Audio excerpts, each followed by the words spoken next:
वो याद रहता ना, पहला प्यार, पहली स्टोरी सब याद रहती है। तो मुझे वो याद है। तो मैं, एक नन्ही चिड़िया आंगन में आती है, गीत गाती है, गुनगुनाती है। चिड़िया के लिए आंगन जरूरी नहीं है, आंगन के लिए चिड़िया जरूरी है। सौंदर्यबोध की कविता है ये पूरी तरह। बहुत गहरी बात है जी। आपका नाम तो प्रतीक त्रिवेदी है, लेकिन हम आपको भैया जी के नाम से जानते हैं। जी। कड़ी में हम देखते हैं कि आपके परिवार के एक और सदस्य हैं जिनका नाम तो कुछ और है, लेकिन किसी और नाम से जाने जाते हैं। ये बात सच है। 50 रुपए, ठीक से मुझे ध्यान नहीं आ रहा, 50 रुपए शायद सिक्के आए थे। अच्छा।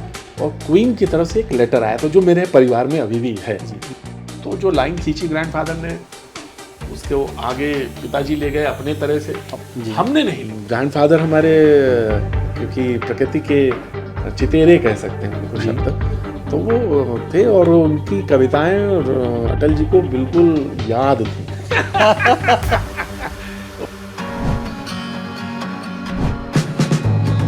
नमस्कार।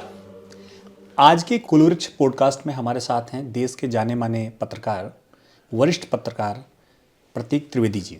आपका नाम तो प्रतीक त्रिवेदी है, लेकिन हम आपको भैया जी के नाम से जानते हैं। जी। वो प्रोग्राम कभी कभी कुछ थोड़ा आगे निकल जाता है, तो आपका नाम फिर वो जो भैया प्रोग्राम है उससे नाम से जाने लगते हैं, तो लोग मुझे भैया जी जे कहते हैं, और भैया जी से ही ज़्यादा तो लोग जानते, लेकिन जो जानते हैं नाम वो मेरा नाम जानते हैं। लेकिन हाँ, ये बात सच है आपकी कि भैया जी की तरह से लोग ज़्यादा जानते हैं मुझे।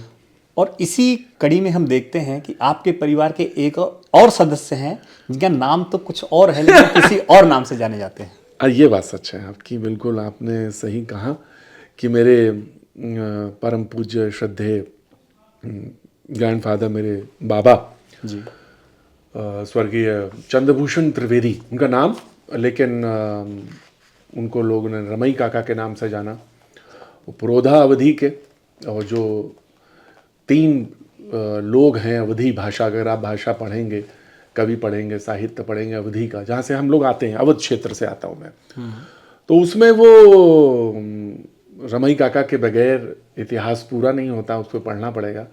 तो वो रेडियो स्टेशन में थे, 1940 में वो रेडियो में आए जी। उससे पहले वो सरकारी सेवा में थे।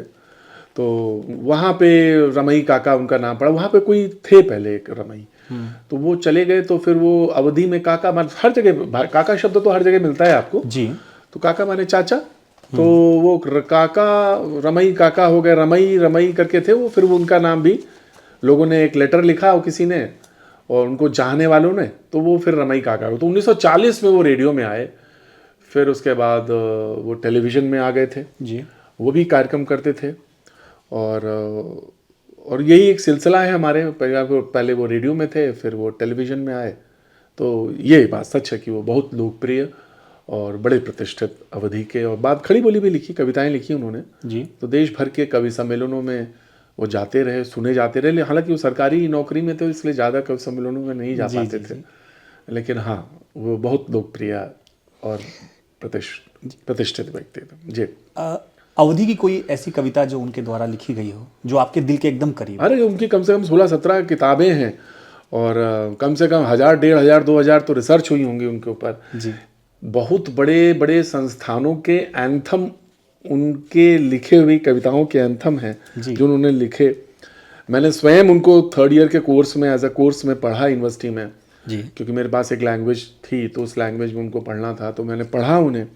मुझे आज भी याद है कि सूरीनाम में थे विजिटिंग प्रोफेसर, वो आए तो पढ़ा रहे थे। फिर उनको किसी ने बता दिया था कि उनके पौत्र भी इसी क्लास में बैठते हैं, तो उन्होंने मुझसे एक दिन क्लास में खड़े होकर बोला कि मैं पढ़ा तो रहा हूँ, लेकिन मुझे पता चला कि यहाँ पे उनके पौत्र भी इसी क्लास में हैं जी। तो मैं उनको खड़ा करना चाहूँगा। तो मैं खड़ा हुआ, तो उन्होंने मजाक में मुझसे कहा, वो सूरीनाम में थे, तो उन्होंने मुझसे कहा कि मैं ठीक ही तो बता रहा हूँ ना उनके बारे में। मैंने कहा नहीं सर, आप प्रोफेसर हैं, आपने जो बोला वो ज़्यादा अच्छा, क्योंकि आपने विवेचना करी, क्रिटिक हैं आप, बहुत तरह से बातें बता सकते हैं, तो हम तो स्टूडेंट हैं। तो ये बात सच है कि उनकी बहुत कविताएं, और 60 के दशक जो है और 70 का, उसमें कोई कवि सम्मेलन बगैर रमई काका के अधूरा रहता था। उनकी जो कविता है ना, हम कहा फिर, बेसिकली वो हास्य के कवि कहे गए, लेकिन वो है प्रकृति के कवि जी। लेकिन उनकी कविताएं बड़ी हास्य की, बड़ी मशहूर रही हैं। ये कविता उनकी जो हम कहा फिर धोखा होगा, धोखा कविता, जो एक व्यक्ति है जो शहर में आता है पहली बार, तो उसको जो होते हैं, हम गए या के दिन लखनऊ वे कक्कू संयोग वही परिगा, अवधि है, हम गए या के दिन लखनऊ वे कक्कू संयोग वही परिगा, हम पहले पहल चार दीक तो कहूँ कहूँ धोखा होगा, हम गए अमीनाबादे जहाँ कक्कू भारी राहे भीड़, द्वितवाला 4 रुपया की हम बेसाहा सोने की जंजीर। जी। तो उनकी अवधि में बहुत सारी कविताएं हैं, नाटक है, लेकिन उनका जो रेडियो में जो प्रोग्राम आता था बहरे बाबा, तो वो बहुत लोकप्रिय था। बीबीसी पे डॉक्यूमेंट्री भी बना, बीबीसी ने डॉक्यूमेंट्री बनाई उस समय।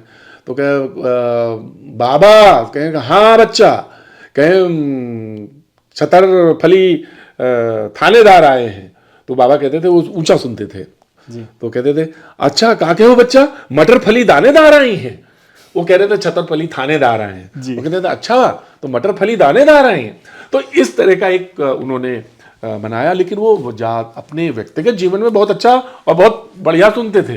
वो जरा सी खट हो जाती तो एकदम से उनकी नींद खुलती थी। तो बचपन की मुझे याद है, 8 साल की उम्र में मुझे वो पहली बार रेडियो स्टेशन लेके गए थे अपने स्टूडियो में, मुझे उन्होंने दिखाया और कहा था कि चुप रहना जी, बड़ा अच्छा रोचक प्रसंग है। तो मैं बोलता था बाबा आप ये रेडियो के अंदर कैसे घुस जाते हो? तो मेरी प्रारंभिक जीवन जो है वो सीतापुर के पास है जी। तो मैं वहीं से स्कूलिंग हुई है मेरी।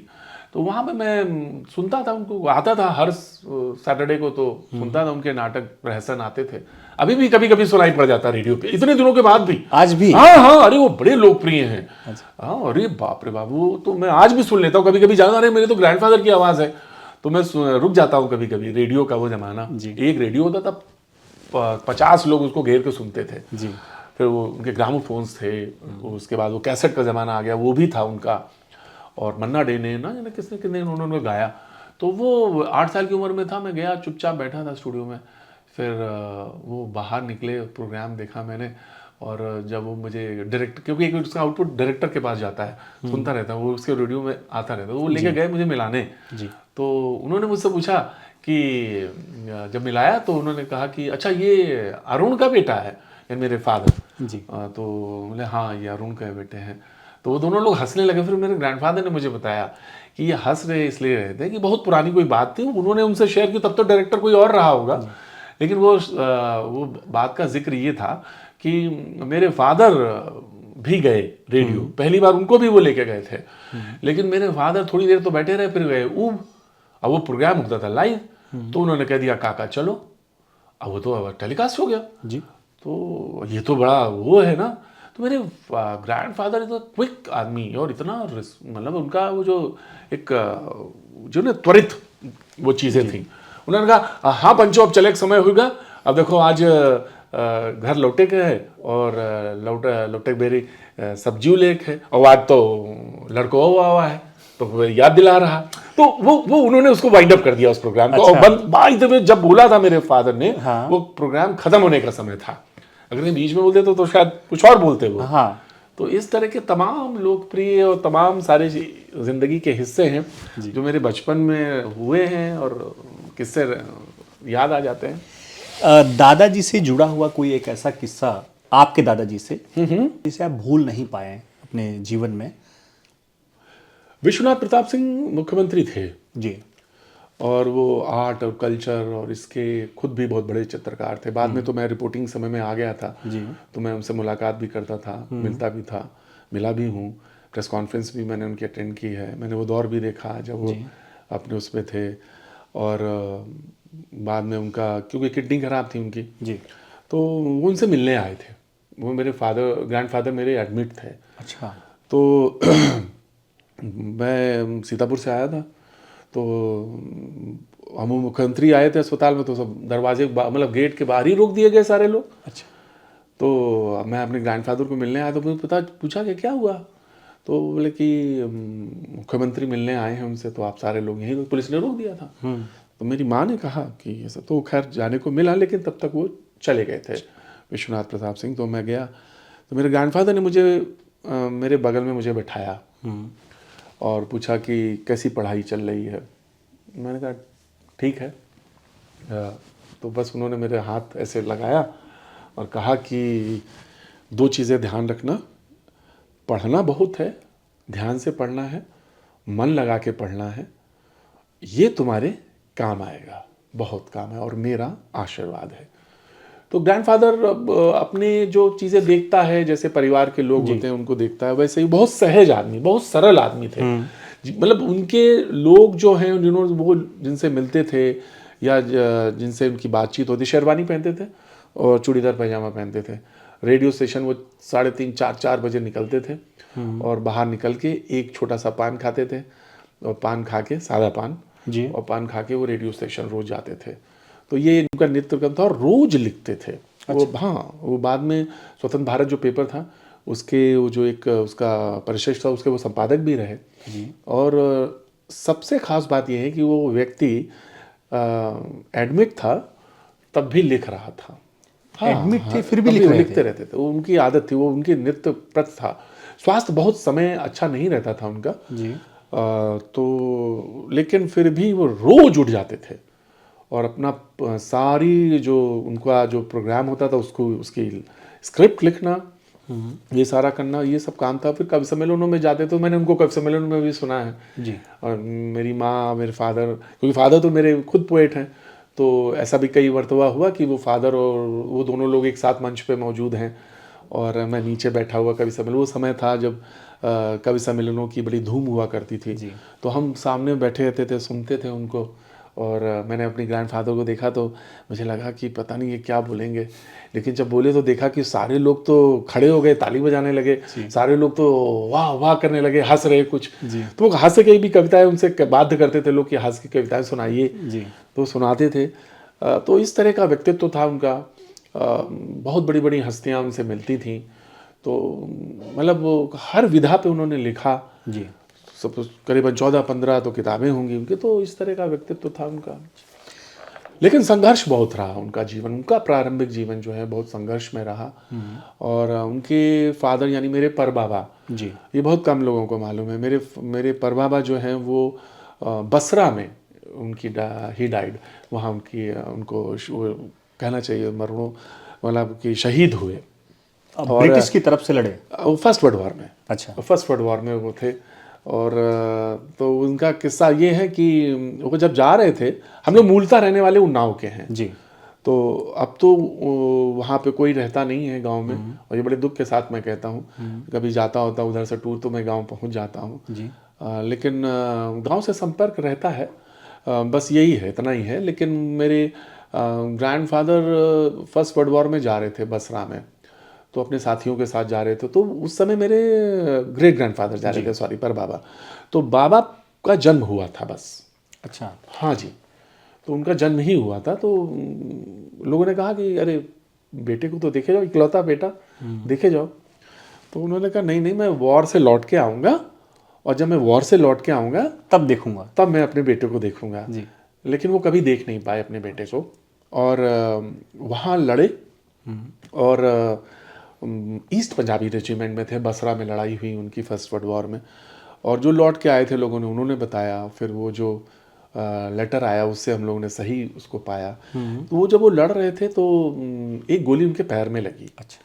उनका नाम था वृंदावन त्रिवेदी, जी। स्वर्गीय वृंदावन त्रिवेदी उनका मेरे पर बाबा का नाम था।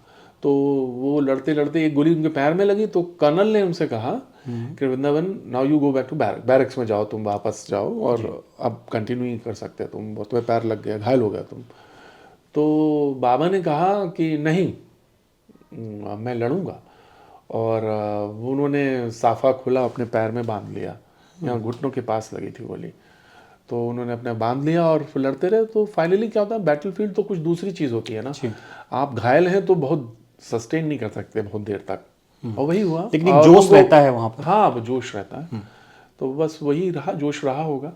और वो उसी जोश व खरोश के साथ लड़ते रहे और फाइनली एक गोली उनको लगी माथे पे एंड ही डाइड। तो वहाँ पे जब वो उनकी डेथ हुई तो उन्होंने मुंह से निकला गंगिया, यही लास्ट वर्ड्स थे उनके। अच्छा। तो जो उनकी पेंशन आई और जो उनको पुरस्कार आया जी। तो मेरी परदादी का नाम गंगा देवी था। आपकी परदादी का? परदादी का नाम गंगा देवी था। तो वही गंगिया शब्द इतना ही निकल पाया था। जी जी।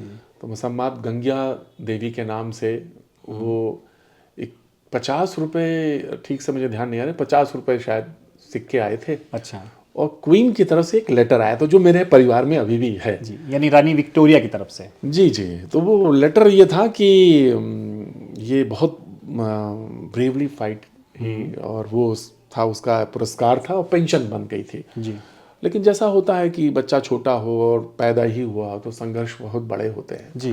तो वो संघर्ष रहे। उसके बाद उन्होंने नौकरी करी, सरकारी नौकरी करी, पढ़ाई की, सरकारी नौकरी की ग्रैंडफादर ने। फिर रेडियो में आए 40 में, और 40 के बाद फिर तो कुछ चीज़ ही थी। वो जब रमई काका हो गए तो मैंने कौन लोग नहीं देखे, कौन कौन लोग नहीं देखे, चाहे वो अटल जी रहे हों, हाँ तो बराबर रेगुलर। वो लखनऊ का, मेरी सारी चीज़ें तो लखनऊ की हैं, तो चाहे कोई हो, कोई व्यक्ति रहा हो। अटल जी से जुड़ा हुआ कोई ऐसा किस्सा अगर आपको याद हो? अटल जी की कविताएं और उनका उन दोनों का मेल जोल काफ़ी रहा। और वो ग्रैंडफादर हमारे, क्योंकि प्रकृति के चितेरे कह सकते हैं उनको शब्द, तो वो थे। और उनकी कविताएं और अटल जी को बिल्कुल याद थी, जैसे नहीं होता याद रहना जी। तो उस तरह से सब याद थी उन्हें। और दोनों लोग कई आयोजनों में एक साथ मिल भी जाते थे। तो बताते रहते थे, कविताओं के बारे में भी बताते रहते थे, उनके बारे में, उनके क्योंकि राष्ट्रधर्म वही पास में ही होता था, प्रकाश होता, तो वो भी आपस में था। दोनों के बहुत मेलजोल के बहुत तमाम सारी चीज़ें हैं। और वो घर में जब गोष्ठियाँ होती थी, साहित्यिक गोष्ठियाँ होती थी। और आपने कोई ऐसे देखा कि कोई गोष्ठ? हाँ, संगीत गोष्ठियाँ भी, संगीत मंडली भी देखी, क्योंकि मेरे ग्रैंडफादर का जो रेडियो में सिलेक्शन हुआ था वो म्यूजिक का हुआ था। अच्छा। हालांकि वो आदमी साहित्य के उस विधा के थे, लेकिन वो म्यूजिक के उसमें गए थे, तो सितार अच्छा बजा लेते थे, और कोई भी वाद्य यंत्र उनके पास आया तो थोड़े दिन में उस पर वो निपुणता हासिल कर लेते थे, कमांड आ जाती थी। कमांड आ जाती थी। तो वो संगीत का उनके बहुत अच्छा ज्ञान था। तो संगीत मंडलियाँ, कवि गोष्ठियाँ, ड्रामा, तो 3-4 किताबें तो उनकी ड्रामे की हैं ग्रैंडफादर की हमारे। तो और बड़े बड़े लोग, मतलब शीला दीक्षित जी तो क्या कहना, उनके हस्बैंड, हाँ, तो वो। और एक दिन तो मुझे याद है कि मतलब कभी कभी एम्बैरेसिंग सिचुएशंस हो जाती हैं। तो एक दिन वो उन्होंने कहा मुझसे कि अरे प्रतीक, अपने ग्रैंडफादर की किताब तो लाके दो जी। संदीप दीक्षित कई बार मांग चुके मुझसे थे। तो मैंने कहा अच्छा, वो क्योंकि उसके 23 संस्करण बौछार के छपे, जिसकी वो कविता है, हम कहाँ फिरो धोखा होगा, धोखा कविता है उसी के। तो फिर वो किताब लाके दी मैंने उनको। और ऐसे कई लोग हैं जो उनसे पॉलिटिकली और तमाम तरह से, क्योंकि उनका गांव और हमारा गांव बिल्कुल पास पास में था जी। तो और भी बहुत पॉलिटिकल फील्ड के जो, तो बाद में उन्होंने कविताएं मेरे ग्रैंडफादर ने खड़ी बोली में लिखी, क्योंकि नेपाल, बेंगलोर, मुंबई तमाम जगह जाते थे, तो फिर खड़ी बोली उन्होंने कविताएं लिखी। जी। आपके पिता जी ने भी 1962 में रेडियो को ज्वाइन किया, ऑल इंडिया रेडियो को। देखिए बड़ी अजीब जी परंपरा है ये, कि हालांकि इसमें किसी का कोई, आप इसमें अगर कोई लॉजिक ढूंढेंगे तो लॉजिक किसी कोई नहीं है, वो संयोगवश ही रह सकता है। लेकिन मेरे ग्रैंडफादर तो सरकारी नौकरी कर रहे थे, तो किसी ने कहा कि वहाँ रेडियो में लिखी है तुम अच्छी कविताएं, वो उस नौकरी छोड़ चुके थे, बीमार पड़े मेरे ग्रैंडफादर जी, तो काफ़ी बीमार पड़े। तो उस समय में उन्होंने जो अपनी मास्टरपीस कविताएं जो रमई काका की है वो उसी दरमियान लिखी गई, प्रकृति की। अच्छा। तो गांव में रहते तो लिखते थे, तो किसी ने कहा कि भाई वहाँ जगह निकली है तो तुम अप्लाई कर दो, तुम्हारे पास तो ये सब हुनर है। तो उन्होंने किया, वहाँ सिलेक्शन हुआ। बसंत पे कविता उनकी थी। अच्छा। हाँ मुझे याद है, बसंत पे उन्होंने कविता लिखी थी, वहाँ पे सिलेक्शन हुआ था। फिर उसके बाद वो वहाँ से जो तारतम्य था वो ये था कि मेरे फादर ने 62 में रेडियो ज्वाइन किया और ड्रामा सेक्शन में किया जी। और मेरे फिर ग्रैंडफादर ने फादर से बोला कि देखो दोनों लोग एक साथ काम नहीं करेंगे रेडियो में काम नहीं करेंगे। तो फादर ने कुछ दिन काम किया, लेकिन फिर वो यूनिवर्सिटी में चले गए और फिर वो अब रिटायर जीवन जी रहे हैं अपना। लेकिन वो कवि बहुत बढ़िया हैं, इसमें दो राय नहीं। और 50-52 साल का उनका एक कवि सम्मेलनों में उनका वो योगदान है, मंचों पे योगदान है। लगभग कोई ऐसा शहर नहीं बचा होगा जहाँ वो कभी कविताएं नहीं पढ़ी होंगी उन्होंने। और वो फिर लेकिन उन्होंने खड़ी बोली में लिखा, उन्होंने अवधि में नहीं लिखा। एक्सपर्ट वो अवधि के हैं मेरे, लेकिन लिखा मेरे खड़ी father। बोली में। हाँ, उन्होंने कहा, वो जानते थे इस चीज को ना, अच्छा। कि वो रमई काका के पुत्र हैं और वहां पे दिक्कत आएगी, कोई ना कोई तो दिमाग लगा ही लेगा ना उसमें। बरगद के नीचे पेड़ नहीं। हाँ, वो कह सकते हैं आप, बिल्कुल सही कह सकते हैं। तो वो उन्होंने कहा कि नहीं, हमको खड़ी बोली में लिखना है। अच्छा। छत विक्षत पड़े थे नारे फिर उगने लगे हैं, छत विक्षत पड़े थे नारे फिर उगने लगे हैं, टूट कर खंडित हो गए थे जुलूस फिर उठने लगे हैं। ऐसे में अच्छा हुआ मेरे अभिमन्यु कि तुम पैदा हो गए। अभिमन्यु का एक प्रतीक है, उसको लेके मॉडर्न व्यू पॉइंट से कविता लिखी गई है कि ये इमरजेंसी के समय में ये कविता है कि छत विक्षत पड़े थे नारे फिर उगने लगे हैं, टूट कर खंडित हो गए थे जुलूस फिर उठने लगे हैं। ऐसे में अच्छा हुआ मेरे अभिमन्यु कि तुम पैदा हो गए, मैं तुम्हारा पिता तुम्हारी अधूरी शिक्षा के लिए उत्तरदायी हूं। मां को नींद आ गई थी, मैं अभिमन्यु के, तो मैं तुम्हारा पिता तुम्हारी अधूरी शिक्षा के लिए उत्तरदायी हूं, इसलिए सारे अधिकार विसर्जित करता हूं और ये चक्रव्यूह सा देश तुम्हें समर्पित करता हूं। ये मेरे फादर की कविता है। बहुत जोश भरी वीर रस की कविता है। नहीं, मेरे फादर ने वीर रस तो नहीं, ये व्यंग्य की कविता और उसमें जो सार्थक प्रयोग हैं आधुनिक संदर्भों के, उस पे लिया। क्या है कि देखिए, मंच की कविता और किताब की कविता, इसमें एक बड़ा लंबा परिपाटी है और बड़ी आपस में द्वंद्व है, लड़ाई भी है। मंच पे तो अदायगी है, कविता है लेकिन अदायगी भी है। तो बहुत ऐसे कवि हैं मैं जानता हूं जो अच्छा लिखते हैं, बहुत अच्छा लिखते हैं, लेकिन मंच पे वो नहीं जमते। कुछ लोग औसत कविता लिखते हैं, औसत, जी मैं कह रहा हूं फिर से, औसत कविता लिखते हैं लेकिन मंच पे बहुत जमते हैं। उसका क्या है कि वो कुछ अपनी बॉडी लैंग्वेज से, भाव भंगिमाओं से बना लेते हैं, तो वो ड्रामे का भी हिस्सा है जी, तो वो ड्रामे का भी हिस्सा है। तो मेरे फादर ने कविताएं लिखी और खड़ी बोली में लिखी, और कोई चुटकुला नहीं लिखा, कोई हास्य नहीं लिखा। मेरे ग्रैंडफादर ने तो लिखा हास्य, खूब लिखा, खूब जमे, वो खूब जमे। मैं बता रहा हूं आपसे कि वो समय था जब मधुशाला और धोखा बगैर सुने कवि सम्मेलन खत्म नहीं होते थे। कई मर्तबा जो कवि सम्मेलन है, मेरे ग्रैंडफादर हरवंश राय बच्चन, मेरे ग्रैंडफादर की एक आदत थी। अच्छा। मेरे ग्रैंडफादर क्या थे कि वो अकेले नहीं जाते थे कवि सम्मेलनों में। अच्छा। किसी ना किसी को लेके साथ चले जाते थे। मेरे फादर नहीं लेके गए किसी, हम लोग में से किसी को नहीं, मेरे बहन को ना मेरे को कभी नहीं लेके गए वो, उनका नहीं था। लेकिन मेरे ग्रैंडफादर का ये था, वो किसी को जरूर लेके जाएंगे साथ में। हाँ, मेरे फादर साथ में चाहिए उनको। हाँ, चाहिए, वो बच्चा ही हो जाए। हाँ, तो मेरे फादर को ले जाते थे जी। तो मेरे फादर कई किस्से बताते हैं। तो नैनीताल में कभी समय ऑटम फेस्टिवल होता था, तो फेस्टिवल होता था, तो उसमें हरवंश राय बच्चन भी और रमई काका भी और मेरे फादर भी। तो अक्सर हरवंश राय जी कहते थे, अरे छोटे काका, मेरे फादर को छोटे काका, तो कविता भी दे दे। वहाँ उससे पहले एक बता रहे फादर मेरे की एक छोटा कवि सम्मेलन हो जाता था। वो कोई एक समस्या, एक विधा है साहित्य की, समस्या पूर्ति, एक शब्द दे दिया, उस पर कविता लिखो जी। तो हरवंश राय बच्चन जी ने दिया, पिताजी ने कविता बना दी। तो वो बनाई तो उन्होंने बड़ा सराहा। फिर बहुत सालों के बाद मेरे चौपाटी में कवि सम्मेलन हो रहा, वो बहुत बड़ा कवि सम्मेलन होता है, तो मेरे ग्रैंडफादर से पूछा उन्होंने, हरवंश राय जी ने, कि वो छोटा काका कहाँ है आजकल? बोले वो अच्छा है, वो कवि सम्मेलन वो भी जाता है, लेकिन वो अपने अध्यापन और अध्ययन पे है उनका जोर ज़्यादा। तो ये है, मेरे फादर 50-55 साल कवि सम्मेलन उन्होंने भी किया, लेकिन अब वो रिटायर की ज़िंदगी जी रहे हैं। तो आपके दादाजी जो है वो एक कवि रहे, आपके पिताजी भी एक कवि रहे, और आप पत्रकारिता में मेरी माँ ने कहा कि अगर तुमने कविता लिखी तो तुम्हारी टांग तोड़ देंगे।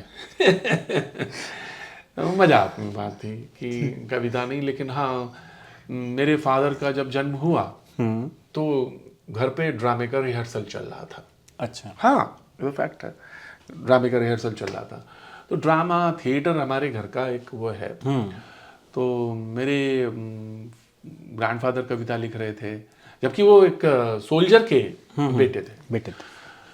लेकिन वो था, वो आदमी अंदर होता है तो क्रिएटिव, वो जगह भी, उन्नाव जो जगह है ना, वो जो डीएनए में जो है वो चीजें, तो माटी भूमि जो है ना, वो बहुत वो है, उसका भी असर होता है। जी बिल्कुल। तो फिर फादर ने कविता लिखी, तो मुझे कविता मुझे याद नहीं, मतलब एक कोई शेर वेर जैसी चीज़ मैंने लिख दी। अब वो था भी नहीं था, मुझे याद नहीं, 10th में लिख दी। मेरी माँ ने मेरे फादर से कहा देखो ये शेर वेर लिख रहे हैं। तो मेरे फादर ने बुलाया, हंसने लगे, कहने लगे क्या लिखा है तुमने? वो तो मुझे याद नहीं है, वो मुझे ये शेर भी नहीं याद है, याद आ जाएगा तो बीच में सुना दूंगा। तो फादर ने कहा अच्छा है, पर एक बात बोले मुझसे वो कि देखो एक बात तुम्हें बताते हैं, अच्छा लिखने के लिए अच्छा पढ़ना पड़ता है। अच्छा, वो बात पता नहीं कहाँ बैठ गई दिमाग में, कहाँ गांठ बना ली मैंने, कि मैंने सोचा कि पढ़ना बहुत ज़रूरी है। देखिए पोइट्री तो कुछ क्राफ्ट का भी काम है, अच्छा, शिल्प का भी काम है, ऐसा नहीं है कि शिल्प नहीं है उसमें। आपको अगर नहीं मालूम मात्राएं और वो तो बहुत चीज़ें हैं। लेकिन अगर आप मॉडर्न पोइट्री लिख रहे हैं या मॉडर्न संदर्भ में लिख रहे हैं, जैसे मेरे फादर ने लिखना शुरू किया, तो उसके लिए आपको मतलब बहुत सारी चीज़ों से अवेयर भी होना पड़ेगा, कविताओं के संदर्भों को समझना पड़ेगा, विषयों को समझना पड़ेगा। तो क्या विषय है, क्या क्या आधुनिक संदर्भ क्या कहता है। मिसाल के तौर पे अगर E बराबर mc² है, आइंस्टीन की कोई थ्योरी है जी, तो उससे दुनिया जब अछूती नहीं रही तो कविता और लिटरेचर कैसे अछूता रह जाएगा सर, बताइए मुझे। सही कह रहे और अगर जीवन उनकी पिताजी की कविता सुनाता हूँ, हाँ, छोटी सी कविता है कि अभी सुनाई थी हमने आपको, एक और सुनाता हूँ। बड़ी छोटी सी कविता है कि एक नन्ही चिड़िया आंगन में आती है, गीत गाती है, गुनगुनाती है। एक नन्ही चिड़िया आंगन में आती है, गीत गाती है, गुनगुनाती है। आंगन के लिए चिड़िया जरूरी नहीं है, चिड़िया के लिए आंगन जरूरी नहीं है, चिड़िया के लिए आंगन जरूरी नहीं है, आंगन के लिए चिड़िया जरूरी है। सौंदर्यबोध की कविता है ये, पूरी तरह बहुत से गहरी समझ बात सके जी, कि जिसको जीवन छू देता वही जीवन तो हो जाता है। जी, ठूठ है लेकिन चिड़िया बैठ जाएगी उस पर, पक्षी बैठ जाएगा या जीवन छू लेगा, उसको कहने का मतलब ये है।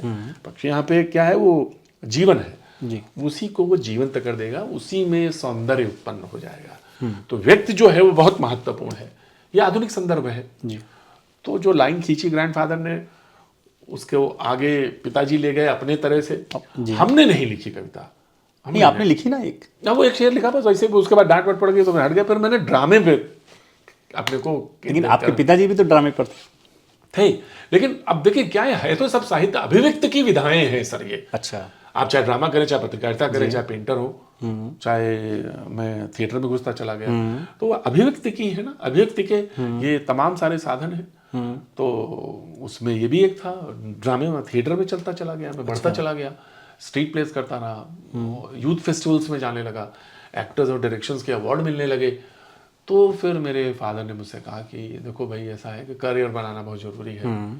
तो वो फिर उसकी तरफ मैं मुड़ गया और फिर ड्रामा थिएटर छूट गया और मैं फिर इधर पत्रकारिता के क्षेत्र में आ गया। फिर मुझे एक कोर्स करने के लिए मिल गया, जर्मनी चला गया मैं। अच्छा, वहाँ से कोर्स किया, फिर वो डिप्लोमा ही था जनरल मास कम्युनिकेशन का। तो लौट के आया तो फिर फादर ने कहा कि देखो मास्टर्स कर लो इसमें, क्योंकि मुझे तो नहीं लगता कि तुम पत्रकारिता करोगे जैसी होती है पत्रकारिता, तो वैसे तो मुझे नहीं लगता और मेरा मन भी नहीं था कि इस तरह से करूँ। मतलब पत्रकारिता में आप आना नहीं चाहते थे? नहीं, मेरा मन भी नहीं था और कि वो इस तरह से पत्रकारिता करोगे तो तुम हो सकता है कि यूनिवर्सिटी में चले जाओ और यूनिवर्सिटी में कहीं लेक्चरर और इस तरह से हो जाए। मास कम्युनिकेशन की इंट्रोड्यूस हो गया था, बहुत सारे लोग डिपार्टमेंट्स खुल रहे थे, तो उन्होंने कहा कि तुम कहीं यहाँ कहीं चले जाओगे तो इसमें तुम कर लो मास्टर्स कर लो। तो मैंने मास्टर्स कर लिया फिर लखनऊ यूनिवर्सिटी से। लखनऊ से किया? हाँ जी, लखनऊ विश्वविद्यालय से मास्टर्स कर लिया। लेकिन फिर वो क्या होता है ना कि उसके बाद थोड़ा प्रिंट मीडिया में काम करने लगा, थोड़ा प्रिंट मीडिया में काम किया, फिर यूनिसेफ में किया, फिर मुझे एक लिंक मिल गया। तो फिर 98 में मैं फाइनली टेलीविजन में आया, सहारा टेलीविजन ज्वाइन किया। उसमें शुरू नहीं हुआ था। कहाँ ज्वाइन किया आपने? दिल्ली। हाँ, मैंने अपना कार्य जो प्रिंट में कर रहा था तो मैं सबसे पहले बनारस में, मेरी पहली नौकरी बनारस है। अच्छा, बनारस में प्रिंट में काम किया।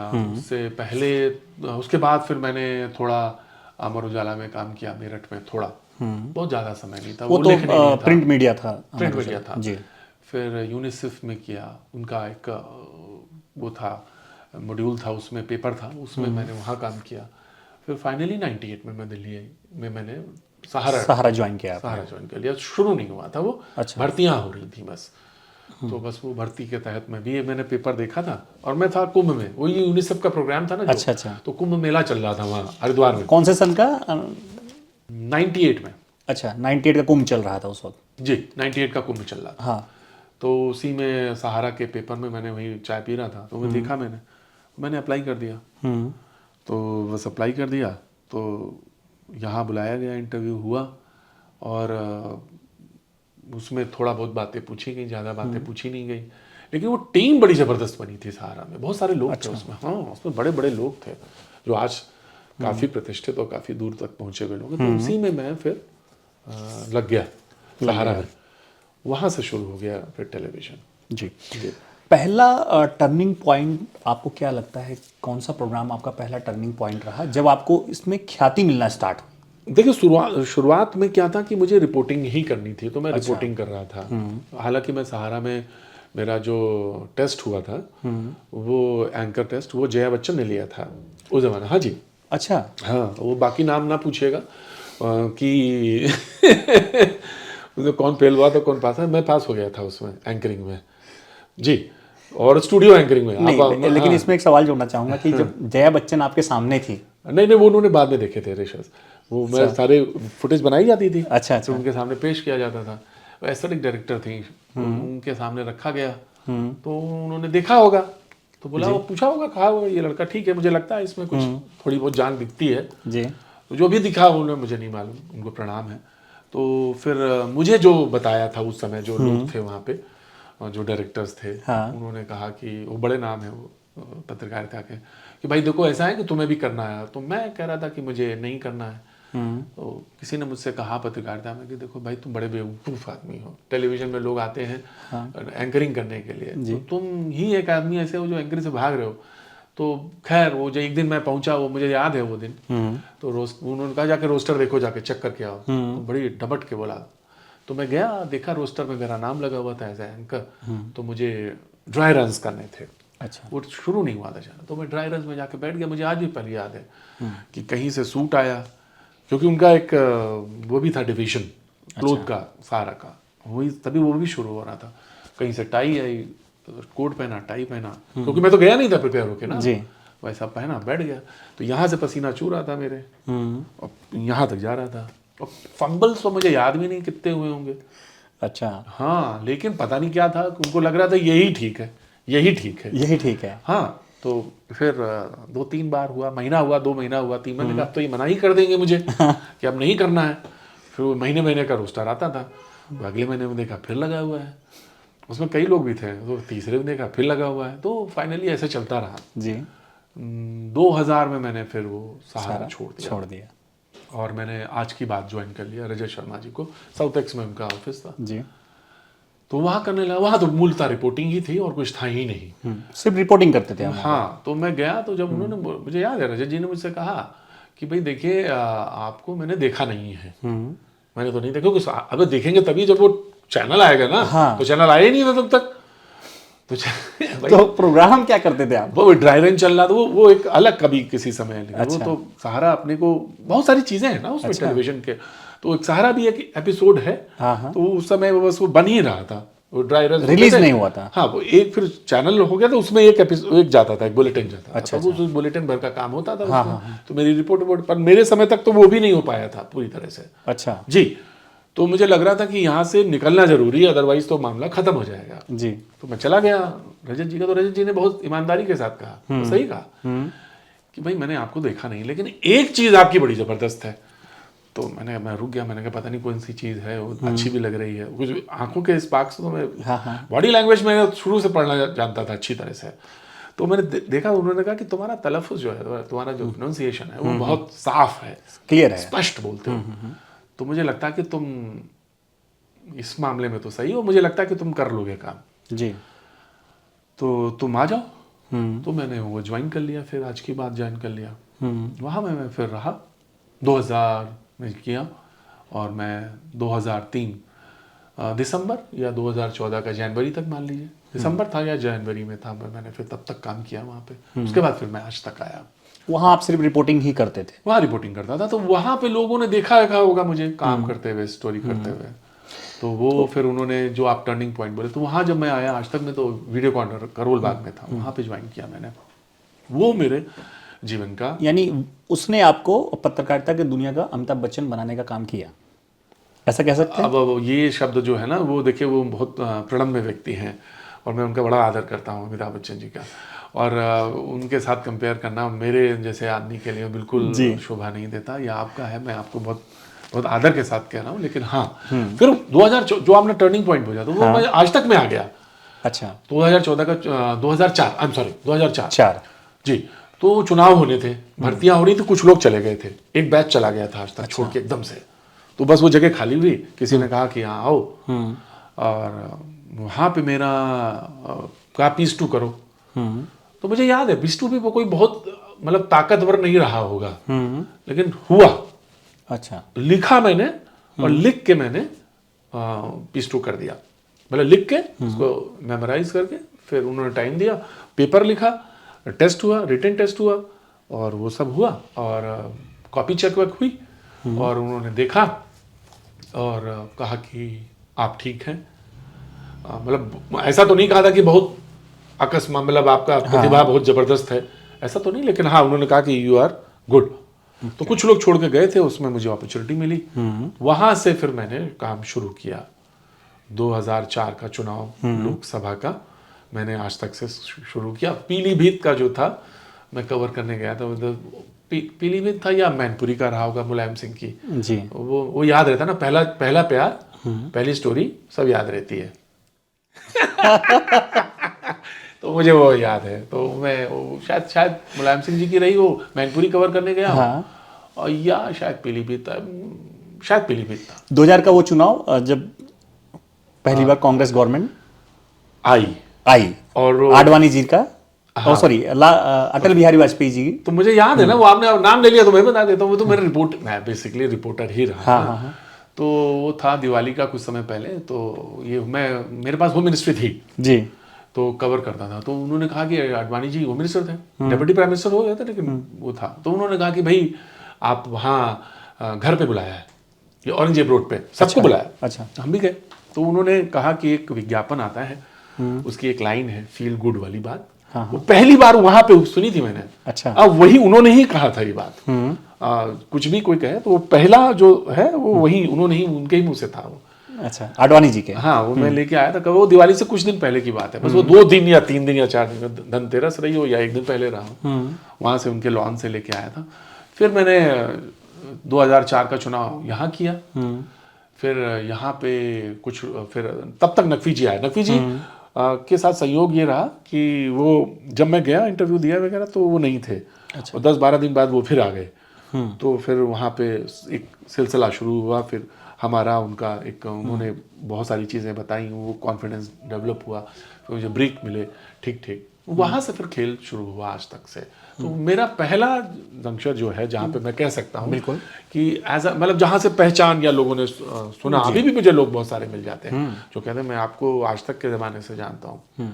दिल्ली आज तक तो फिर एक अलग एपिसोड है जहाँ पे मैंने जनपद शुरू किया। जी जी जी। लेकिन मैं रिपोर्टिंग का आपको बता रहा हूँ, मेरी जो बीट रही है आरएसएस रहा, आरएसएस बस शुरुआती दौर के जो मैं आपको बता रहा हूँ, वो मागो वैद्य साहब वो थे, बाइट देते थे और बड़ी डांट खाते थे हम लोग, क्योंकि मैं जाता था आज की बात की तरफ से कवर करने, वो बुलेटिन शाम को जाता था रजत जी का, मैं 3:30 बजे पहुंच जाऊँ वहाँ, शाम को 3:30-4 बजे वो समय होता है समय का, सोने का, विश्राम का समय होता है, और मैं पहुंच जाऊँ वहाँ पे, मेरे साथ 1-2 लोग और थे जी। तो मागो वैसा बहुत डांटते थे मुझे कि भाई देखिए हम लोग 5 बजे उठते हैं, 4:30-5 बजे उठते हैं, तो ये समय हमारा वो होता है। और जब उस समय कोई ऐसा नहीं था कि डिफाइंड वे था कि ये बाइट देने के लिए किसी आदमी को नियुक्त किया गया है। तो माधव जो थे माधवराव, वो तो बाद में आए, वो मागो वैद्य की बात बता रहा हूँ मैं आपको, वो उसके बाद वही आए थे। तो हम लोग जाते थे तो डांट भी खाते थे, फिर वो बात भी करते थे, ऐसा नहीं है, बात करते थे, मुझे बता दे जब उपयुक्त लगता था तो वो बोल भी देते थे, बात बता देते थे, अन्यथा ऑफ द रिकॉर्ड होता था ज़्यादातर, ऑफ द रिकॉर्ड वो बता के चले आते थे हम लोग। तो वो मेरा एक बीट थी, वो विश्व हिंदू परिषद थी। माइनॉरिटीज़ मैंने बहुत लंबे समय तक कवर किया।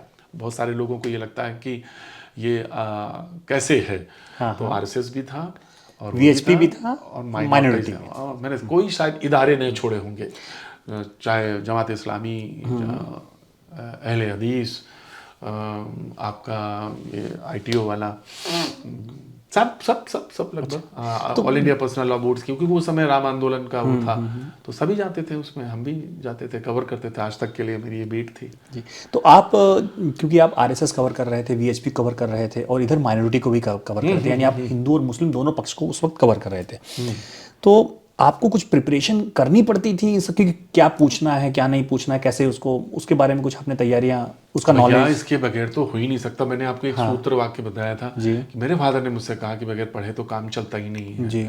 तो आज भी मेरा वही है। आप अगर आप ध्यान देंगे तो मेरे पास सुबह उठ के मैं सबसे पहला काम यही है कि मेरा जो भी मतलब वो तादाद भर है, बताना नंबर अच्छे नहीं लगते, लगभग जितने भी पेपर्स आते हैं अच्छा। उनको आज भी पढ़ता हूँ, वो मेरी आदत में शुमार है। अच्छा। मैं आज भी वो अपने डिजिटल वाले फॉर्मेट में नहीं है, मोबाइल से नहीं पढ़ता। अच्छा। मुझे पेपर वैसे ही चाहिए।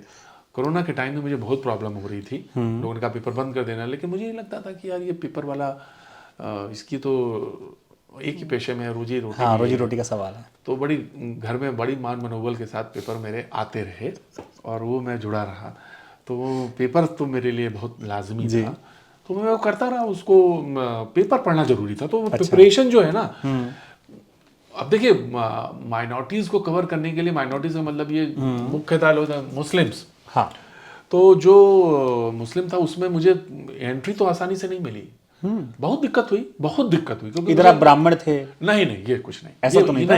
नहीं सर, ये नहीं था। दिक्कत इसलिए हो रही थी हाँ। क्योंकि मुझे सब्जेक्ट नहीं मालूम था बहुत। अच्छा। All India personal law board का, क्योंकि उनके जो मसाइल हैं, हाँ। उनके जो विषय हैं, जब तक आप वो नहीं जानेंगे तो आप कैसे उसको समझेंगे। हाँ। मैं घुसा और फिर मैंने एक एक चीज़ें की, और मैं तो ऐसे कई लोगों को जानता हूं जो बड़े इदारे के, जो आज बड़े प्रतिष्ठित लोग हैं, उन्होंने मुझे पूछने लगे थे फिर मुझसे कि आज इस विषय पे बोल दूं, ऐसा बोल दूं क्या? मैंने कहा हाँ ये अच्छा तो लग रहा है। तो मतलब ये होता क्या, बीट करने वाला ये एक आरोप भी लगता है, जो बीट करता है वो बीट जैसा दिखने लगता है फिर कुछ दिनों बाद, ये भी एक लगता है। लेकिन आपको तटस्थ रहने के लिए, ये मेरा सौभाग्य रहा कि मैं तटस्थ रहने के लिए आपको बहुत सारी चीजों पे बैलेंस बनाए रखना चाहिए। अच्छा। तो मैं ये भी करता था, मैं वीएचपी भी जाता था। अच्छा। अरे वीएचपी का वो जमाना, अशोक सिंघल जी का, वो वहां से आते थे, अयोध्या से साधु संत आते थे, प्रेस कॉन्फ्रेंस होती थी, तो तमाम सारे लोगों के साथ मेरा इंटरेक्शन था। आपने बताया राष्ट्रीय स्वयंसेवक संघ के प्रेस कॉन्फ्रेंसेस में थे। राम माधव का जब बने प्रवक्ता, आधिकारिक तौर से जो कहा गया कि अब ये बोलेंगे, तब मैं उस प्रेस कॉन्फ्रेंस में था। तो एक लंबा समय रहा मेरा। अच्छा। थोड़ा 17 साल मैं लगभग इसको कवर करता रहा, और यही बीट रही मेरी। तो अभी भी मैं आपको बताऊं, अब मैं नहीं करता, लेकिन मेरे पास आज भी विज्ञप्तियां और वो सारी चीजें आती हैं जो मेरे ताल्लुक पुराने रहे। अच्छा। बीट हमारे वो अभी भी नहीं छूटे लोग, वो मुझे आज भी भेज देते हैं, जबकि मैं अब किसी और को फॉरवर्ड कर देता हूँ कि भाई आप कर लिए, मेरा नहीं काम। लेकिन वो आपके ताल्लुक बन जाते हैं ना, तो फिर वो आपके बहुत सारी रिपोर्टिंग में काम आते हैं। तो फिर आज तक का मेरा दौर रहा, आज तक के फिर मैं प्रोग्रामिंग में धीरे धीरे घुसने लगा। तो क्योंकि आप एक अलग प्रकार की पत्रकारिता है आपकी, जिसमें एक एक्टर की भी भूमिका है, एक अंदर का कवि भी है, एक लेखक भी है।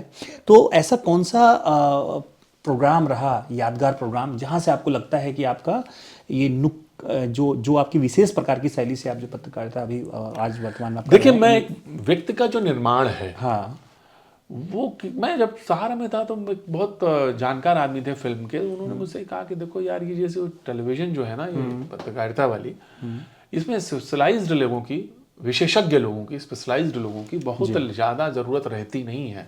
जैक ऑफ ऑल बनो। हालांकि ये बात मैं बिल्कुल हजम नहीं कर पाता कि होनी चाहिए, बहुत सारे लोगों की, स्पेशलाइज्ड लोगों की ही जरूरत है, क्योंकि जैसे पेपर में होता है, स्पोर्ट्स वाला स्पोर्ट्स लिखता है जी, और फिल्म वाला फिल्म लिखता है, लेकिन टेलीविजन में वो चीज़ें ब्लर हो गई थी, और ब्लर अब तो बिल्कुल ब्लर है। तो वो मैं वहाँ जब मैं पहुँचा तो मुझे लगा कि, और मैं व्यक्ति का जो निर्माण है ना, वो डिफरेंट लेयर्स में है। अच्छा। आप अलग नहीं है। आपके पास आपके पिता का गुण है, आपके ग्रैंडफादर का, आपका बचपन में नाना नानी का, कहानियों का, आपकी मिट्टी का, परिवेश का, तमाम सारे घटक मिले हैं, तब आप एक व्यक्तित्व आपने पाया है। तो ये जो है, इस चीज को मैंने समझा कि आदमी को चाहता क्या है, आदमी व्यक्ति क्या है, अपने को विजुलाइज किया, तो चीज़ें खुल गई मेरी, बहुत सारी चीज़ें। तो मैंने कहा कि नहीं ठीक है, मुझे लगा था कि वो ड्रामा थिएटर तो बहुत पीछे छूट गया है जी। अब तो कोई ज़रूरत ही नहीं रह गई, और ना ही मुझे लगता था, मैं कभी कभी चला जाता था मंडी हाउस, देख लेता था प्लेस वगैरह देख ले, क्योंकि वो है तो पहला ही प्यार ना, वो तो उसको तो कैसे मिस वो रहेगा ही। तो देख लेता था। फिर जब आपके पास कोई चीज़ पड़ी हो, जी। मिसाल के तौर पे मैं स्पोर्ट्समैन बनना चाहता था, हाँ मैं क्रिकेट अच्छा खेलता था, अच्छा। हाँ जी मैं ठीक ठीक क्रिकेट खेल लेता था, लेकिन नहीं, हॉकी मेरा बहुत प्रिय खेल रहा, रेसलिंग मैंने बहुत चाम के साथ देखी, पहलवानी पे आप मुझसे बात करेंगे तो मैं आपसे और बात करी भी आपने? नहीं करी।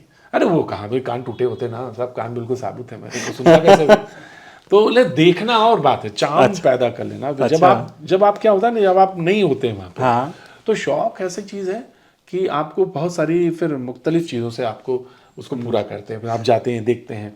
तो स्पोर्ट्स मेरा बहुत वो मन था, लेकिन वो जब बीट बट रही थी ना शुरुआत में, तो इन्होंने कहा नहीं ये पॉलिटिकल वाला आदमी है, और ये अच्छा।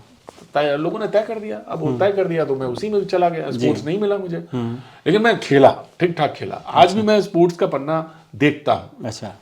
फॉलो करता हूँ। क्रिकेट टीम ऑस्ट्रेलिया में है तो कौन है, रोहित जी नहीं गए, रोहित सेकंड मैच में जाएंगे तो फिर कौन, गिल आएगा, अंगूठे में चोट है तो वो गिल खेलेगा, तो कौन बाहर होगा। नीतीश रेड्डी ने ठीक ठीक रन बनाए, एक पहले में 40-41 बनाए, दूसरे में भी ऐसे उसने 39-47-37 रन बनाए हैं, तो आई फॉलो। अब हॉकी में देखता हूँ। क्रिकेट लवर हैं आप मतलब? स्पोर्ट्स, अच्छा। स्पोर्ट्स क्रिकेट तो क्या है कि हिंदुस्तान में रहने तो आपको फिर बहुत सारी आवश्यकताएं हो जाएंगी, तो वो मैं आपके सवाल पे आ रहा हूँ। तो फिर वो वहां पे क्या हुआ कि वो जो मेरा जहां से कहना चाहिए ना कि वो आपका काम बन गया, हाँ, टर्निंग पॉइंट जिसे आप पूछ रहे थे। जी। हुआ ये कि मैं अलीगढ़ में था, तो अलीगढ़ में क्या हुआ कि दंगे हो गए थे, तो अच्छा। वो उस दरमिया था ऐसा, तो गए और वहाँ कवर कर रहे थे, तो कवर करके मैं लौट आया, तो मैं बैठा था, आखिरी दिन था वो, तो मैं बैठा हुआ था ऐसे ही, अलीगढ़ यूनिवर्सिटी में ही था, तो मेरे पास एक फ़ोन आया, मैं बस वाइंड अप कर चुका था। अच्छा। ओवी सब जा रही थी, मैं आज तक नहीं था, तो उन्होंने एक फ़ोन किया, बोले यार प्रतीक कि केरला हाई कोर्ट का एक डिसीजन आया है और निकाह पर है। ये बात 2006 की है, 2006 की बात है। मैं आपको वो बता रहा हूँ जहां से इस तरह की चीजें शुरू हुई, जहां एक मामूली आदमी स्टार होता है, आप इसे उधर वॉक्स पॉप कह के टाल देते हैं। जी जी जी। मेरे अगर आप चीजें पूछेंगे कि आपने करा क्या टेलीविजन में, जी। तो मैंने वॉक्स पॉप को ही तो एक सेंटर फिगर बना दिया ना, और कुछ नहीं किया ना। बना दिया या ले आया, या आप कहें ड्रामा है, या माने या ना माने, मुझे उससे कोई फर्क नहीं पड़ता जी साहब। हाँ, मुझे कोई फर्क नहीं पड़ता, क्योंकि शुरुआत में तो लोगों ने माना ही नहीं इसको, माना ही नहीं कि ये पत्रकारिता तो है नहीं, ये तो ड्रामा है। अच्छा। हाँ, यानी आपको एक नाटकबाज की तरह देख रहे थे लोग? हाँ, बड़ा संघर्ष हुआ, बहुत सारे लोगों ने कहा, मदारी शब्द का इस्तेमाल कर दिया मैंने। मदारी का मैंने कहा, और मैं कहता हूं आज भी कि मेरा उस्ताद मदारी ही था। अच्छा। क्योंकि बहुत सारी चीजें घटक लेके ही बना ये प्रोग्राम, ऐसे नहीं बन सकता था। ऐसे नहीं बन सकता, सही बात है। तो मदारी क्या कहता था कि जाओ अपने घर, लेके आओ 5 रुपया, खेल खत्म, जाओ 5 रुपए लेके आओ, नहीं आए लौट के, तो ये जो खोपड़ी है ना, ये रात को तुम्हारे पास आएगी। वो खोपड़ी लिए रहता था डराता था ना, तो वो साइकोलॉजिकल इफेक्ट था। तो मैं आता था घर में, कहते वहाँ 5 रुपया दो, नहीं तो वो रात में खोपड़ी आ जाएगी। अच्छा। तो वो मेस्मराइज करता, वो बांध देता था। तो आप जब मैं प्रोग्राम करता हूं, तो अगर मैं चीजों को उस तरह से ना करूं, बांधने वाला शब्द तो नहीं इस्तेमाल करूंगा, लेकिन हाँ, अगर मैं उन विषय पे अपने को, जो विषय है या उनके जो विषय हैं, उनको सेंटर फिगर में नहीं लाऊंगा, तो वहां क्यों खड़ा होगा कोई, क्यों आएगा सुनने, क्यों देखने आएगा? वो लगता है ना यार कुछ हो रहा है यार, चलो देखें, ये अच्छा ये हो रहा, अरे ये अब तो कह देते हैं अच्छा ये है, पहले तो ऐसा नहीं था ना। खैर वो बात अलग है। तो मैं अलीगढ़ में बांध रहा था सामान वामान, वापस आने का था, तो फोन आया कि केरला हाई कोर्ट का एक फैसला आया है, उसमें जरा तुम कुछ कर सकते हो, 4-5 लड़कियां अगर इकट्ठा हो जाएं तो कर लो कुछ इस तरह से, बात कर लो कुछ। सेंसिटिव इशू था, अब वेरी सेंसिटिव इशू, अब वो भी अलीगढ़ में, अब वो भी लड़कियों के बीच में। तो मैंने अपने स्टिंगर से कहा, वो जो थे उस समय, आज तक मैं अलीगढ़ में, तो वो बेचारे नहीं रहे, स्पोर्ट्स के आदमी थे वो। तो मैंने उनसे, पंकज याद करता हूँ मैं उसे, तो मैंने उसे कहा, तो बोला सर ये मैं अब्दुल्ला हॉस्टल में बात कर रहा हूँ। अब्दुल्ला हॉस्टल गर्ल्स हॉस्टल है, वहाँ कोई जा ही नहीं सकता, वहाँ ऐसे कैसे चला जाएगा विदाउट परमिशंस। जी। तो मैंने कहा यार वहाँ कैसे होगा? बोला सर मैं बात करती हूँ, वार्डन जो है वो मान जाएंगे तो बढ़िया हो जाएगा। वार्डन से कहा, वो पता नहीं क्या उनका मूड रहा, अच्छी है, उन्होंने कह दिया आ जाओ। वो भी वैन अंदर चली गई, दरवाजा बंद हो गया। और मैंने वही शुरू करा। मैं बैठा, वही घेरा। अच्छा। हाँ सर, वो मेरा शो निकाल के देखिए, वही घेरा जैसा आज हम देख रहे हैं। हाँ, वो तब मेरे बाल छोटे रहे होंगे। अच्छा, अच्छा। अब मैं और थोड़ा सा यंग, हाँ, थोड़ा सा क्या, ज्यादा यंग रहा। 36-37 साल के थे आप? हाँ, वो बात है 2006 की। हाँ। तो वैसे ही बैठा, और वो लड़कियां 5-6 बैठ गई से, तो शुरू किया। वो 5-6 से 10 हुई, 15 हुई। हाँ। और ये कहा गया था आधे घंटे का है, इसमें आधे घंटे का था, आधे घंटे के व्हील हुआ करते तो थे। लड़कियां शो के लिए इकट्ठा होंगी, आपको देखने के लिए इकट्ठा? नहीं, वो शो के लिए ही है, नहीं वो क्या है, कैसे बोल रहा है, क्या है, कौन सी चीज है। तो वो आई और विषय था निकाह का। तो उनसे सीधा जुड़ा हुआ, देखिए वो सब चीजें, बाल हैं, नाटक है, ड्रामा है, थिएटर है, सब है। लेकिन अगर विषय नहीं आप रख पाए, उसको प्रतिपादित नहीं कर पाए, उसको सेंटर फिगर नहीं बना पाए, तो आप कुछ भी हो, कोई भी आदमी हो। अरे भाई आप अमिताभ बच्चन थोड़ी ना है। तो आप कुछ भी रहे हो, तो आप वो हट जाएगा आदमी वहां से। तो उसको रखना, जोड़ना, तभी तो मैंने कहा वो मदारी जो है वो बहुत उस्ताद है मेरा। तो उसको जोड़े रखना, विषय को बनाए रहना, उसके अंदर वो एडेसिवनेस होनी चाहिए जी। तो उसकी फिगर बनाना। तो शुरू किया, 5-7-8 लड़कियां थी, फिर वो 8-10 हुई, 15 हुई, और व्हील था सिर्फ आधे घंटे का। और मुझे कहा था 15 मिनट करना है सर, बस। बात है 2005 या 6 की है साहब, अब मैं बिल्कुल कंफर्म नहीं बता पाऊंगा, 5 रही होगी या 6 रहा होगा। 6 रहा होगा, प्रॉबेबली 5 ही था। तो बस शुरू हुआ, वो आधे घंटे से वो 1 घंटा हो गया। नकवी जी डायरेक्टर थे हमारे, न्यूज डायरेक्टर। 1 घंटा हो गया, 1.5 घंटा हुआ, अच्छा, 2 घंटा हुआ, 2.5 घंटा हुआ, 3 घंटा चला प्रोग्राम। वो आधे घंटे का प्रोग्राम 3 घंटा खींच लिया आपने? आधे घंटे में वो 15 मिनट का तो प्रोग्राम था, बाकी तो ऐड होते हैं ना। 18 मिनट होता है, बाकी तो ऐड होते हैं। सही कह रहे। वो 3 घंटा चला। और उसमें जो 15 लड़कियां थी, वो थोड़ी देर बाद 200-250 की हॉस्टल था, उसमें तो उतनी रहती ही हैं, सब आके बैठ गई वहीं पे।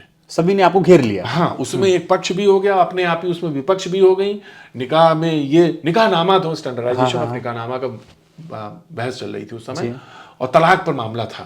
वो हाईकोर्ट का फैसला तलाक पे था, तलाक पे फेवर में, अगेंस्ट में, और वो 3 घंटा चलता रहा। तो क्या 3 तलाक का वही मसला था? अच्छा, वही मसला था उसका। अभी जब वो आया, वो मैं आपको इनिशियल बता रहा हूँ, तो वो मेरी बीट की अपनी आरंभिक चीजें बता रहा हूँ, और वो टर्निंग पॉइंट जहां से, तो वो जब हुआ शो, तो लोगों ने कहा यार ये करता क्या है, ये अच्छा, ये होता क्या है चीज, इसमें ये बैठ जाता है, ये बतियाता है, ऐसे करता है, फिर ऐसे करता है, फिर ऐसे करता है।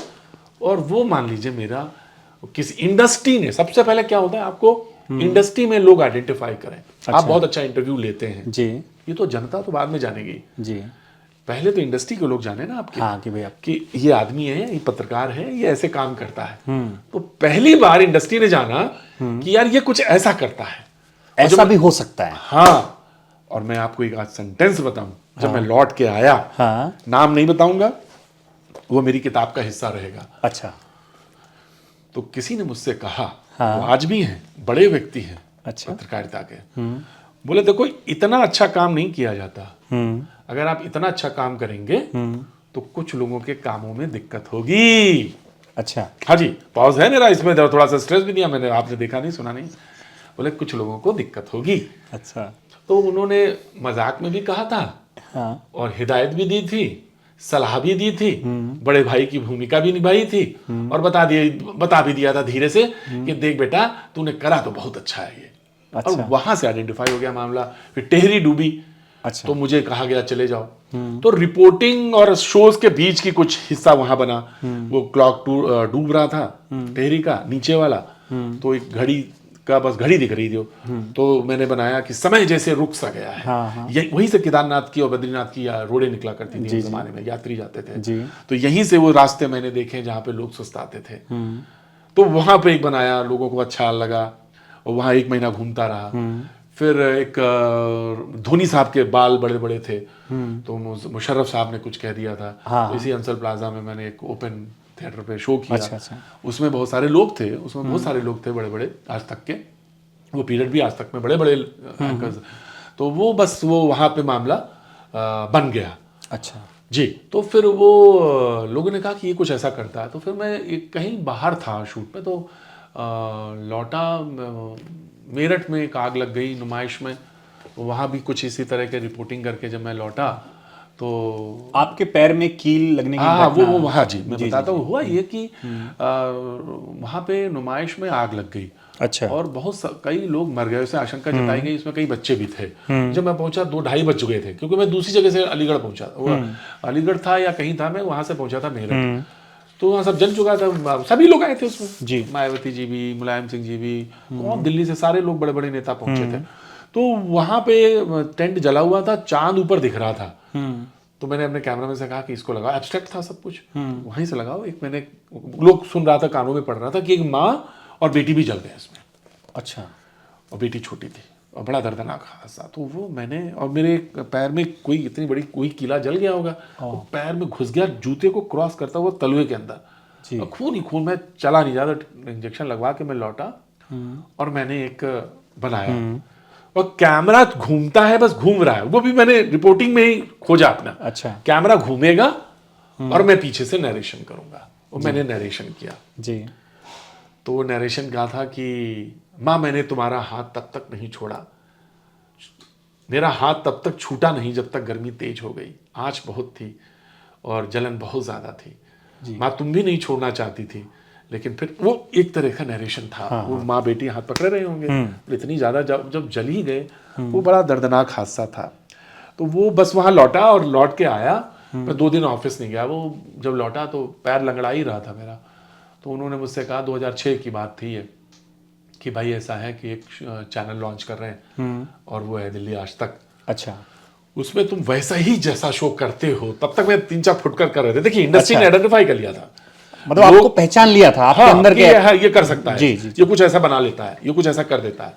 तो now you do that type of show, कुछ ऐसा करो। शो तो नहीं मालूम था, शो शब्द भी नहीं था जी, लेकिन वो करो। लेकिन वो जो कह रहे थे वो मेरे दिमाग में बिल्कुल क्लियर था। अच्छा। कि मुझे क्या करना है, और आप ऐसा ही करना चाहते थे। क्योंकि वो देखिए, आपने कोई चीज बीज पड़ा हो आपके अंदर, हाँ। वो कब रिवाइव करेगा, जी, यू नेवर नो, वो आपको नहीं पता होता। जी। तो आई गॉट अ चांस।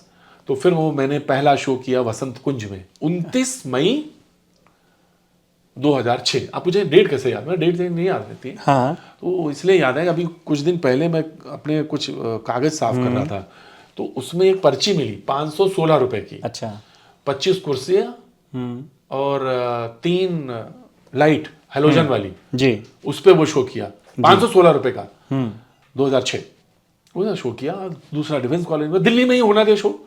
फिर तो मैंने 9-8.5 साल लगभग पूरी दिल्ली को कई बार, कई मर्तबा इधर से उधर, उधर से उधर, विधायकों को बैठा के, लोगों को बैठा के, डिफरेंट नशे पे शो, जैसे नशे पे शो कर सकता, 10-12 नशे पे शो, कम से कम 50 यमुना पे शो, अच्छा। पोल्यूशन पे शो जो थे उन पे किए बातें, बड़े बड़े पानी के वाटर, वो जो कौन लोग नहीं आए उसमें एनवायरमेंटलिस्ट। तब की बात बता रहा हूँ मैं आपको, ये बात बता रहा हूँ 8, 9, 10, 11, 12, अच्छा, इस समय की बात बता रहा हूँ। सारे लोग आए उसमें और नशे पे किया, सारे बड़े मेडिकल के, क्योंकि मेरी एक बीट मेडिकल भी रही है। अच्छा। हाँ, तो मैंने जब अपनी रिपोर्टिंग शुरू की तो मेरे पास लकीली वो आ गई थी, तो मैं जाता रहता था। तो ये तमाम सारे शोज करता रहा।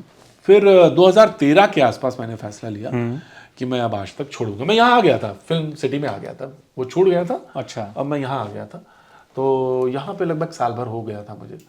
फिर मैंने 2013 का जब विधानसभा के चुनाव हुए, मध्य प्रदेश, राजस्थान, और उसी समय दिल्ली में भी होने थे। अच्छा। तब दिल्ली भी साथ होता था।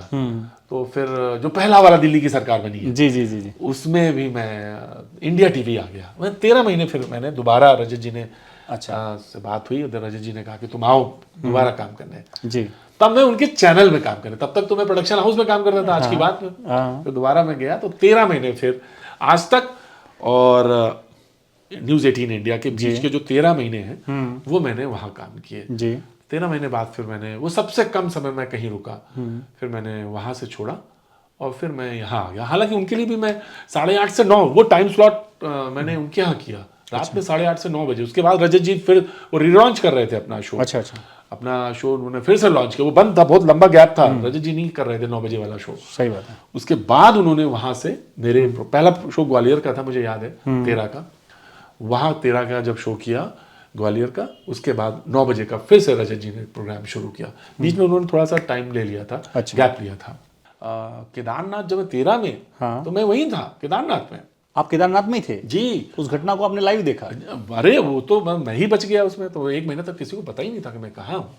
हाँ साहब, कहाँ से, मतलब ये है कि 22 दिन 25 दिन तो कोई फोन नहीं, कुछ नहीं, और मैं उसी में फंसा रहा। मतलब क्या था कि जब हुआ केदारनाथ, बड़ा रोचक चीज है वो, जब केदारनाथ हुआ तो मैं था कश्मीर में। अच्छा। छुट्टी ली हुई थी मैंने, तो मुझे फोन आया प्रबल जी का, वो मेरे ब्यूरो चीफ थे। कहाँ हो? मैंने कहा आप ही ने तो भेजा है। तो बोले कि कहाँ हो? मैंने कहा कश्मीर में। बोला अच्छा छुट्टी, बोले कब आओगे? मैंने कहा इस तारीख को। तो उनको पहला लॉट बदलना था, ये 10-12 दिन हो चुके थे। 10-12 दिन के बाद दूसरा लॉट जाता पत्रकारों का। तो उन्होंने कहा तुम आ जाओ, बस उस तारीख को लेकर आ जाना। मैंने कहा ठीक है, मैं आ गया।